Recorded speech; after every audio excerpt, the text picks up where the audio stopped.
The Radcliffe Institute for Advanced Study is an amazingly exciting place.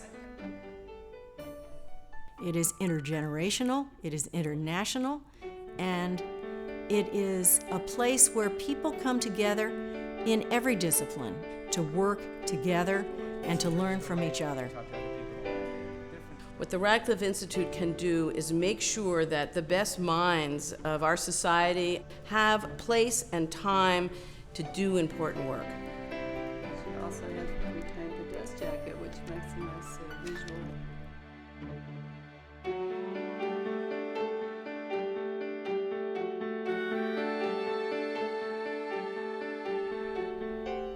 When I applied for a Radcliffe Fellowship, I had been a playwright for 20 years.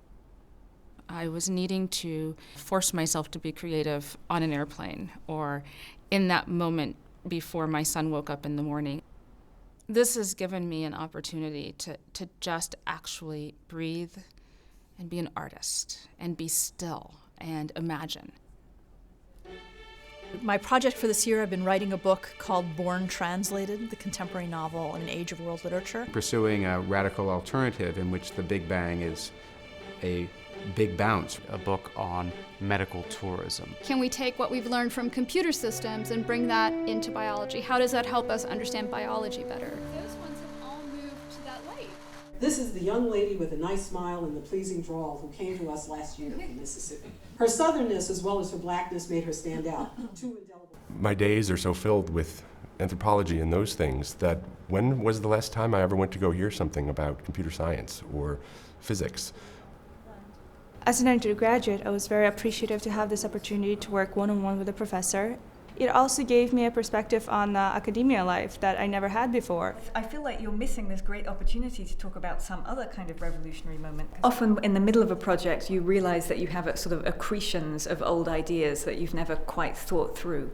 And so this was really fantastic opportunity to have people push at those and push me in new directions. You say this book is about geology? It's been a terrific year. I had fairly ambitious plans for what I was trying to accomplish this year, and I think that for the most part that I exceeded them.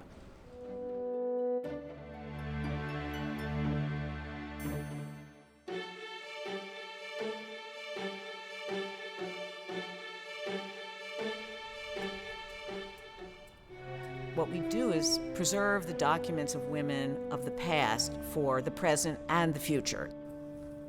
We collect documents that will reveal the ordinary lives of ordinary women, day-to-day things, as well as trying to gain the papers of women who've made extraordinary contributions to public life. Harvard undergraduates and graduate students use the collection. There are outside researchers, faculty from other institutions, independent scholars that come and use the collection.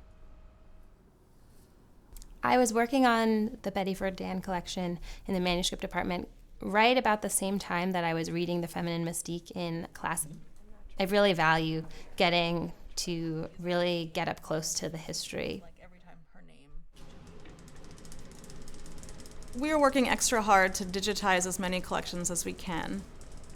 By making it available online, people can view it, they can do research, they can just scroll through photos, they can use it in whatever way that they need to use it.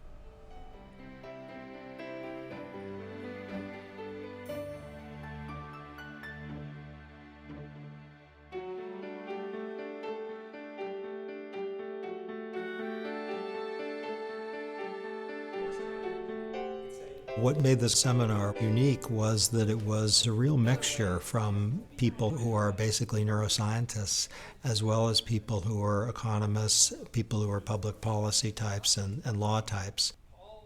The hope was that that could create some synergy and also some future research that would maybe help this is an ambitious way to think about it, but maybe help the country and the world do a bit better in the future.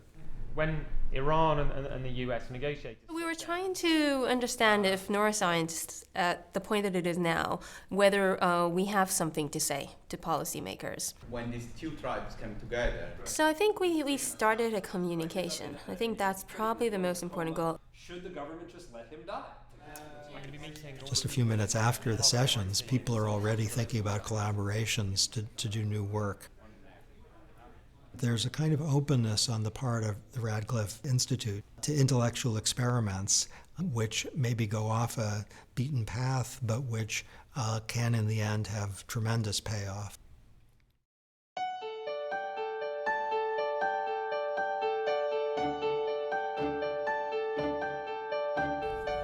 At the Radcliffe Institute, not only are we committed to the creation of new knowledge and new ideas, we are firmly committed to sharing those ideas with a larger public, both with audiences here in Cambridge and through live streaming through the internet.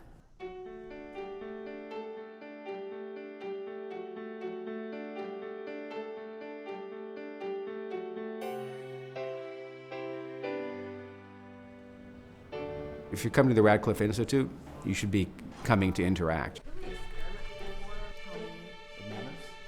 New breakthroughs or advances actually often happen at the boundaries between traditional disciplines. And Radcliffe is just about the perfect setting for that to happen. It has the opportunity to be like a stone dropped into a pool where an action, an experiment, a conference, an initiative can then have lasting influence or not. And so the kind of experimentation and innovation that's possible at Radcliffe offers a great deal.